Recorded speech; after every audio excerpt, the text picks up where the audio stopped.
nous étions en train d'évoquer la Guinée avec cette peine de prison ferme pour 7 opposants à un 3e mandat d'Alpha Condé. Pasteur Edo, vous avez... Non, je disais que la peine, comme mes prédécesseurs, la peine est lourde et excessive.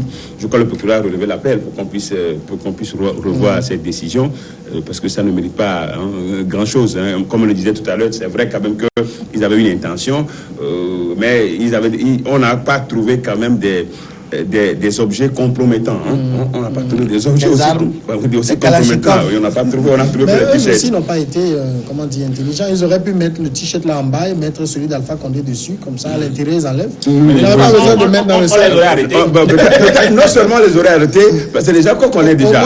C'est déjà qu'on connaît. Le président déjà est un peu suspect. C'est comme s'ils sont venus troubler l'ordre, puisqu'ils ont choisi au même moment le lieu où le chef de l'État était déjà en train de faire un meeting. Donc là, c'est un peu l'aspect là qu'on peut voir un peu. Et là, je crois quand même que là où aussi il faut faire attention. Personne ne peut savoir. Ils peuvent se faire lyncher.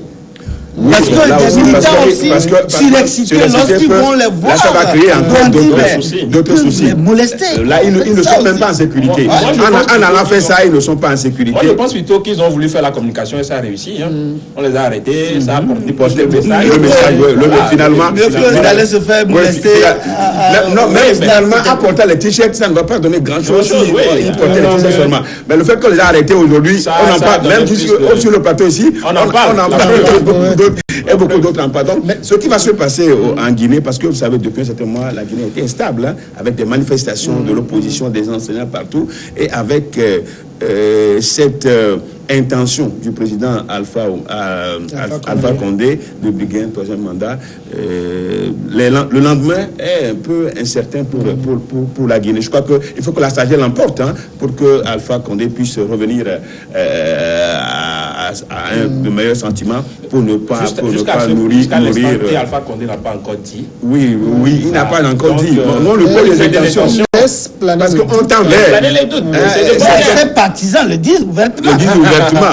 Il aura la sagesse nécessaire. Et comme le disait tout à l'heure, au Niger, c'était autre chose. Des candidats qui voulaient le 3e mandat de Maman Issoufou, voilà, là où on les a conduits, mais pas de l'autre côté, vous voyez. Bon, donc, voilà, le monde est ainsi. Le monde est ainsi fait. Non, aussi l'impression, Dominique, qu'il y a ce perpétuel recommencement où on a des pays où les mandats sont limités, et puis après, quelqu'un a envie de le faire à sa tête, de sauter ce verrou-là. C'est ce qui est vraiment dommage. Ailleurs, c'est bien respecté quand nous ne prenons pas dans le Mali. Alpha Omar Konaré a fait cette demande. Il est parti. ATT est venu, il était pratiquement en train de finir avant. Donc, je crois que. Et l'autre a déjà annoncé qu'après son 2e mandat, il va partir. C'est la tradition finalement. Justement. Donc, je crois que les Africains doivent vraiment respecter la Constitution. Et c'est comme si, aussi au Togo, ici, nous avons une Constitution que nous devons respecter. Et donc, si le mandat, celle qui n'est pas limitée, maintenant qu'on est arrivé à la limitation, que la limitation soit dorénavant respectée. Voilà comme ça le pays peut se construire, peut évoluer. Donc, si Alpha Condé, qui a végété, qui a souffert dans l'opposition, et malmené, martyrisé par le général Lansana Conté, et qu'aujourd'hui, il a eu vraiment... Et puis sans oublier qu'il était notre médiateur. Je ne sais pas, dans sa médiation. Non, médiateur médité. Alors bien, je voudrais que le Togo aille aussi faire la médiation chez lui. Chez nous, c'est bon. Je crois que chez nous, c'est bon. C'est déjà bon chez nous. C'est déjà bon, puisque maintenant, nous amorçons cette tradition d'aller à la limitation de mandat. C'est une bonne évolution. En ne tenant pas compte des mandats déjà réalisés. Ça n'existe nulle part. Comment tu voudrais que ce soit un exemple au Togo? Il y a quand même Alpha qu'on ait dit, j'ai écouté le message des jeunes, des femmes et des sages. Le moment venu, je vais vous répondre, mais nul ne peut s'opposer à la volonté du peuple. Oui, c'est ça. Alors, quand il parle de volonté du peuple, c'est pas ce qu'il met dedans. Est-ce que c'est la volonté du peuple de sauter le verrou, ou c'est la volonté du peuple qui est exprimée de limiter le mandat? Non. Actuellement, la volonté du peuple, c'est quoi? La Constitution qui existe. C'est ça la volonté. Normalement. Oui, actuellement, c'est la Constitution qui limite les mandats. Pour lui, le peuple veut qu'on saute. Non, il dit normalement d'abord. Il n'a pas encore dit. Normalement, si on veut être dans la logique, c'est que le peuple a dit, c'est la Constitution qui existe aujourd'hui. Maintenant, au-delà, Maintenant, on peut aussi écouter le peuple avec un référendum.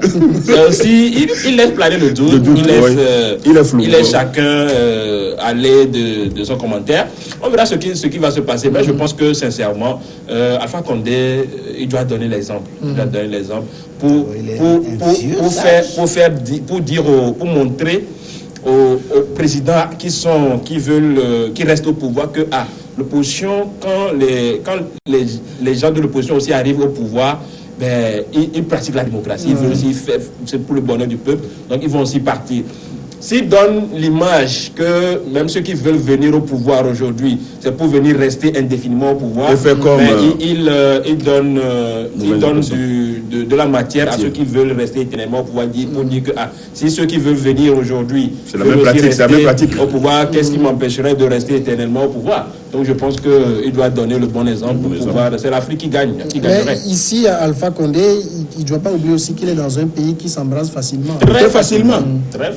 Pour dire la gâchette, c'est le peuple la gâchette facile. Enfin, pour dire en termes juste, pour dire que les Guinéens ne se laissent pas, avoir comme ça. Bon, donc là, il est en train d'ouvrir la voie encore à d'autres mécanismes d'instabilité qui a déjà. Est-ce que on peut dire qu'Alpha Condé a pu goûter, enfin, ces deux mandats-là, il n'a pas tellement goûté, parce que le pays est toujours en proie à des difficultés, à des manifestations, à des morts qu'on connaît. Donc, je crois qu'il faut qu'il soit sage. Moi, c'est tout ce qu'on peut lui dire. Mais vouloir briguer un troisième mandat en sautant le verrou, ça va être, ce n'est pas à son honneur, et ça ne fait pas de lui la Guinée. La Guinée doit être gouvernée autrement. D'accord.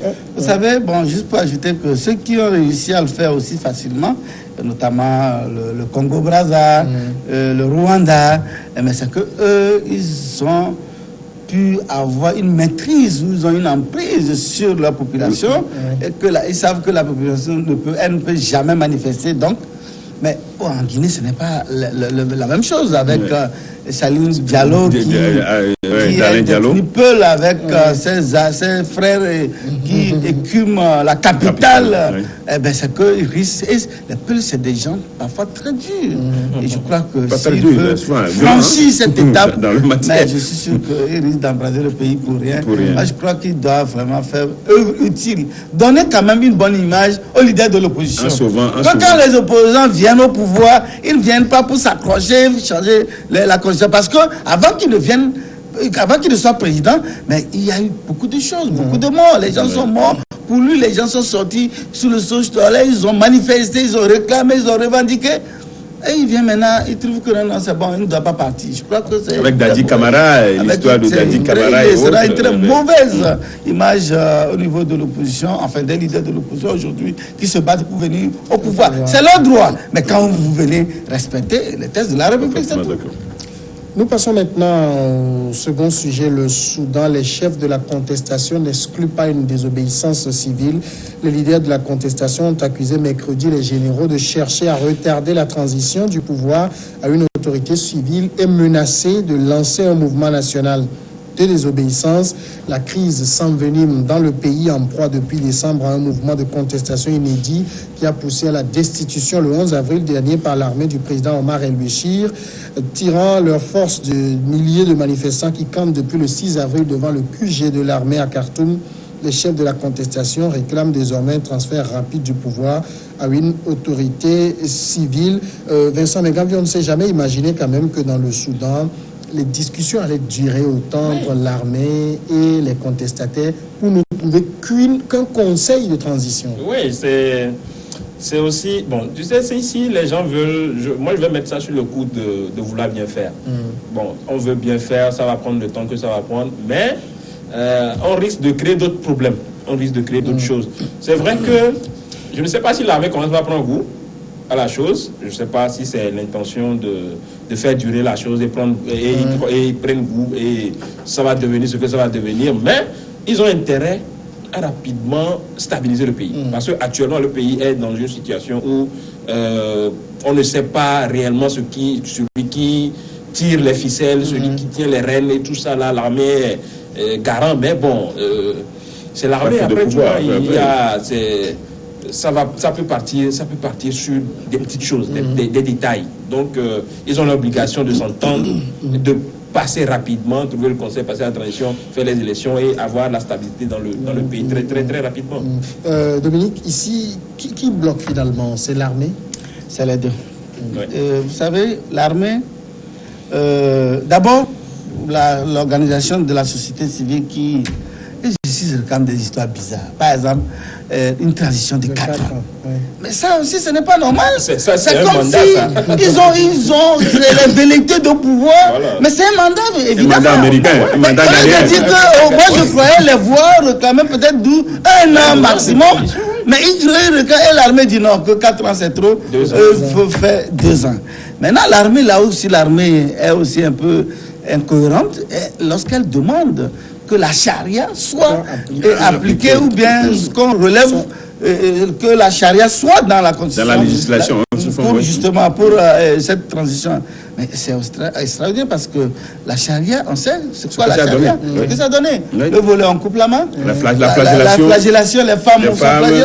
Dans ce mouvement, il y a beaucoup de femmes qui sont devant et qui dénoncent ces pratiques. Et il y a beaucoup d'organisations de la société civile également qui ne sont pas d'accord à cette... Or, entre-temps, Omar El-Béchi l'avait introduit parce qu'il avait fait une alliance avec... un chef musulman qui, je crois, doit être proche des frères musulmans. Et c'est en cela que maintenant, qu'il n'est plus là. Alors, j'ai l'impression aussi véritablement que Béchi n'est pas dans un coin quelque part en train de jouer encore un grand rôle. Sinon, normalement, ça ne devait même pas faire l'objet des discussions. Parce que la charia est décriée par les populations, par les femmes, par les organisations. Maintenant, ils disent qu'ils veulent ça. Maintenant, ils veulent l'esprit de la charia. Non, ils veulent que la charia soit inscrite dans la transition. Longtemps à la base de la législation. C'est ce qu'ils ont dit.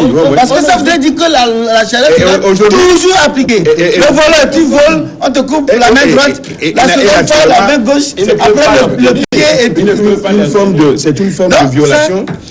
Justement, c'est une parce que dans ce mouvement, il y a la diaspora, les gens qui sont arrivés de la diaspora, conduit, accompagner le mouvement, donc la laïcité du pays. Et maintenant, quand l'armée dit nous voulons encore la charia pour, je ne sais pas si c'est pour faire plaisir à Béchi qu'il avait introduit, puisqu'avant il n'y avait pas la charia. Béchi même l'avait introduit avec contrainte, c'est qu'il n'était pas. Oui, bon, c'est qu'avec ses alliances avec Béchi ne l'a pas appliqué de manière. Oui, pas aussi rigoureuse que ça. Oui. Mais bon, par endroit c'était appliqué, mais ce n'était pas aussi rigoureux. Donc je crois que lorsqu'on voit les deux situations, on a l'impression que les deux camps ne veulent pas vraiment évoluer. Et soit ils veulent que ça traîne comme ça, mais c'est l'armée qui profite, puisque actuellement c'est l'armée qui gouverne, c'est l'armée qui gère, et que toutes les... c'est vrai qu'il y a tout est au mains de l'armée. Maintenant ici, peut-être l'armée aussi fait durer les choses en misant sur, l'enlisement. N'oubliez pas, c'est des généraux, c'est des gens qui connaissent bien les stratégies militaires. Plus ça dure, les civils vont se décourager, les manifestants devant le QG vont se disperser, et tout deviendra normal. Non. En tout cas, c'est possible aussi. Je ne suis pas en train de voir ce peuple soudanais là lâcher prise rapidement avec tout ce qu'ils ont souffert. Vous avez vu tout ce qu'ils ont souffert. Et le campement là, ça dure, depuis le 6 avril, je crois depuis le 6 avril qu'ils sont là et ils sont déterminants. Mais maintenant, c'est cette manière de l'armée aussi. Mais on comprend quand même qu'à l'heure actuelle, c'est l'armée qui profite. Même si le pays n'est pas gouverné, parce que là, ce n'est pas un pays qui est gouverné, il n'y a plus de gouvernement en tant que tel. Regardez chaque matin, chaque jour, de 24 heures sur 24 heures, les gens sont campés devant le mais c'est pas tout Khartoum qui est là-bas. Non, mais quand même, je crois que c'est quand on parle de l'Union, quand on parle de tout ça. L'État continue, les institutions, tout ça. On ne peut pas. L'administration fonctionne. Non, mais aujourd'hui, c'est quelque chose à minimum. Ce n'est pas grand-chose. Les salaires sont payés. Ce n'est pas grand-chose au Soudan. Qui va au boulot avec tous ces gens-là qui sont là et qui va au boulot. Bon, donc c'est pour dire que Khartoum a fait combien de millions d'habitants? La paix Soudan, comme on l'appelle El-Béchi, est un peu, ça fait mal, mais c'est les conséquences d'un dictateur, les gens qui s'éternisent au pouvoir, qui veulent rester au pouvoir, qui veulent mourir, mais c'est comme ça.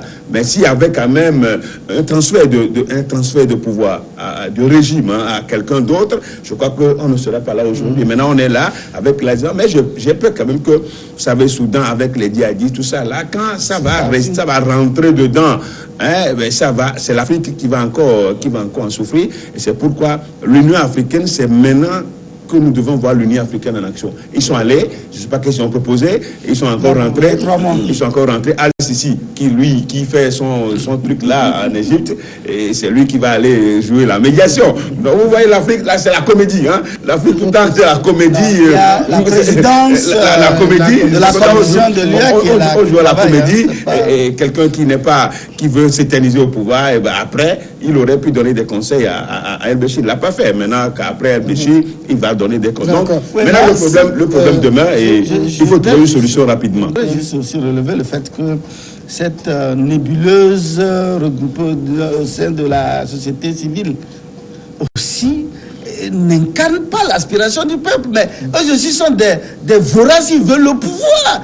Eh ben c'est pas parce qu'on peut pas comprendre que eux qui disent qu'ils sont issus du peuple, mais ils devaient plutôt œuvrer pour qu'on aille vite aux élections, pour que le peuple choisisse son vrai président. Maintenant ils veulent rester là jusqu'à 4 ans.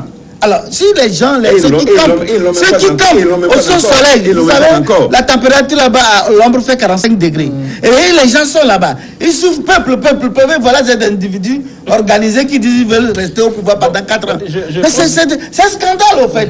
Et ça devrait interpeller tous ceux qui souffrent, pour que d'autres soient au beurre. Alors que bon. Le parallèle que vous mais c'est ça, malheureusement. Les gens font des calculs dans ce pays. La société civile est en train de faire des calculs, parce que celui qui vient pour la transition, mais il sera pas candidat. Normalement. Et pourquoi il veut faire 4 ans? C'est les acteurs politiques qui vont prendre un coup tard. Le monsieur, celui qui sera là, veut profiter un peu aussi, ben il va pas. Normal. Mais il dit pour le peuple. Oui. Il n'est pas pour le profit. Il qualifie les autres de corrompus. Maintenant, lui n'est pas corrompu. Oui. Alors, cette option n'arrange pas le pays. En politique, c'est des calculs. C'est des calculs, ça c'est clair et net. Maintenant, c'est à l'armée de jouer son rôle. Ils ont déjà fait un grand pas. Le consensus, de jouer son rôle de garant.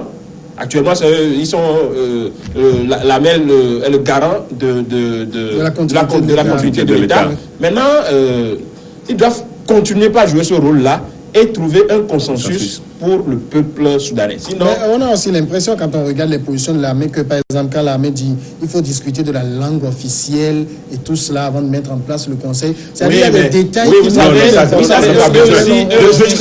ils parlent quoi? Ils parlent anglais? Oui, mais eux aussi ils parlent anglais, non? Arabe. J'ai dit tout à l'heure que c'était des calculs. Bon, l'armée aussi veut profiter un peu. Est-ce qu'on en a besoin? Mais l'armée a quelque chose quand même qui est très intéressante, c'est qu'elle dit qu'au cas où ça traîne, eux vont organiser les élections dans 6 mois.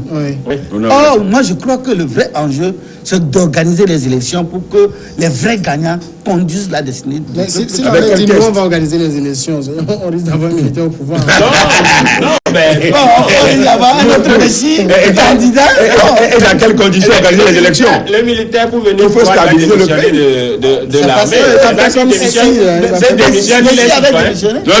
Il est citoyen. Vincent, non, c'est pas normal. Quand les gens démissionnent, ils sont tous militaires. Un militaire. Oui, mais un militaire, mais quand tu démissionnes, je donne la preuve. La preuve, c'est le président du NEC, évidemment, il a démissionné de l'armée, il est dans la vie politique, il aspire à être président. Mais les stratégies, tout ça, c'est du militaire. Il a pris, et puis ça peut l'aider. Quand on regarde quand même comment les choses se passent au Soudan, est-ce qu'il faut regretter, surtout pour l'association professionnelle des Soudanais, cette organisation de la société civile et les contestataires, d'avoir fait appel à l'armée pour dégager des sieurs? Parce que c'est un peu comme vous nous avez invité, mais là on est là, on reste. C'est-à-dire l'association des professionnels de Soudan n'avait pas d'autre option. Il ne peut pas aller chasser, aller au palais et chasser El-Béchir. Donc il faut toujours que l'armée qui est le socle socle du pouvoir puisse jouer son rôle. Dans ce cas, il ne faut pas aussi trop se plaindre que cette armée joue un peu la prolongation. Non, mais bien sûr, c'est vrai quand même qu'ils ont fait appel à l'armée. C'est le revers de la médaille. L'armée, bon, c'est le revers de la médaille, mais l'armée doit savoir qu'à un certain niveau, sa mission doit s'arrêter, elle doit faire recul pour laisser les civils. Et c'est pourquoi d'ailleurs la nécessité de ce conseil de transition est composé naturellement de militaires et de civils pour conduire la transition. Jusqu'à présent, je ne suis pas entendu non plus sur la proposition. L'armée exige 7 places. Et les civils disent 7 et 3 pour les militaires. Il faudrait à un moment donné que l'Union africaine tape les...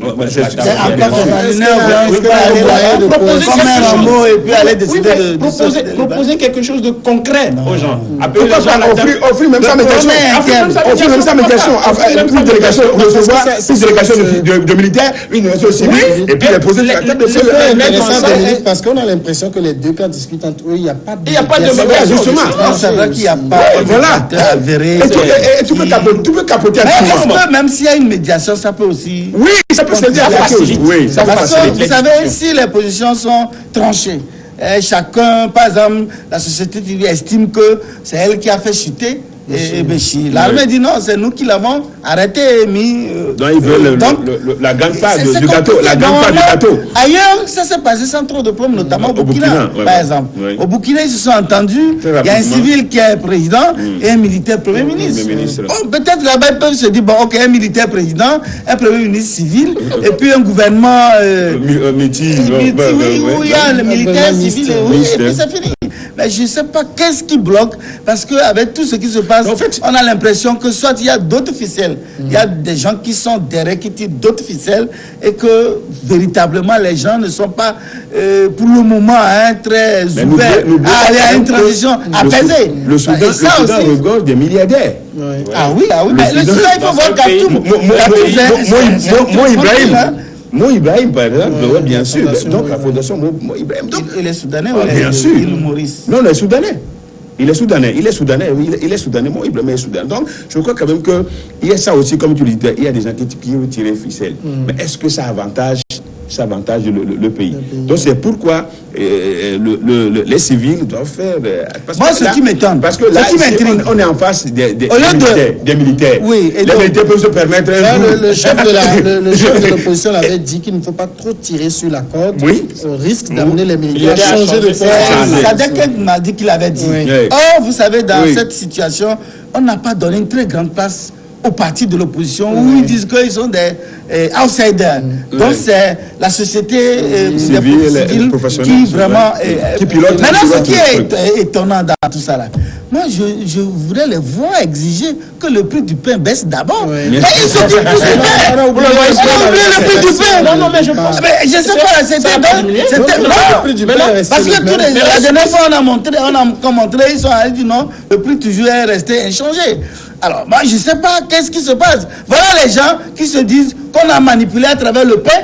Au lieu de comprendre qu'en fait, ces gens-là, ce n'est pas que... Non, personne c'est pas qu'ils voulaient notre bonheur. Mais ils avaient leur agenda caché. Alors voilà. Les gens... Et ceux qui se disent que c'était civil, ceux qui ont déposé le dossier, quelles mesures concrètes ils ont pu prendre pour réduire la préoccupation majeure du peuple soudanais? Qui doit prendre la mesure n'est pas encore arrivé. Les militaires aussi ne peuvent... Les militaires, ils sont encore... En fait, les militaires n'ont pas de budget, ils n'ont rien, pas grand-chose. Dès que Béchir a été déposé, qu'on évoquait le sujet sur ce plateau, je disais, la première mesure des militaires qui avaient pris le pouvoir, c'était de diminuer le prix du pain. D'abord. Oui, mais est-ce qu'ils connaissent le mécanisme? Est-ce qu'ils maîtrisent tout le... Non, c'est vrai qu'il y a l'administration civile aussi, mais qui peut le faire. Mais jusque-là, vous savez, les Soudanais, déjà, ont fait partie El-Béchir. C'est comme si le problème de pain ne se pose plus. C'est Béchir même qui est dans comme si, en fait, c'est comme si Béchir, c'est le parti Béchir.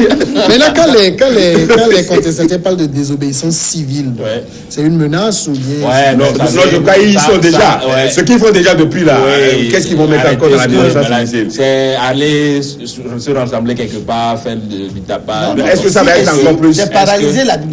L'administration, si partie, qui va payer les pots cassés?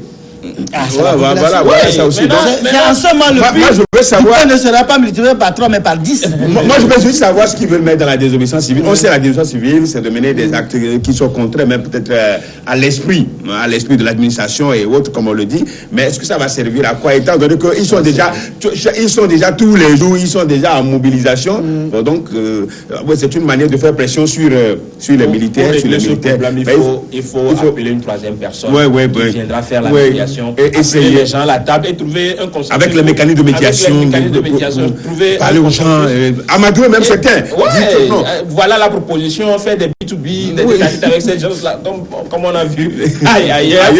Faire des tête-à-tête avec des gens et revenir à la table de négociation, laisser les gens discuter, bon. Et prendre des résolutions. Des résolutions. Mais c'est pas aussi facile comme la salle et dire ce n'est pas aussi simple. Vous peut-être.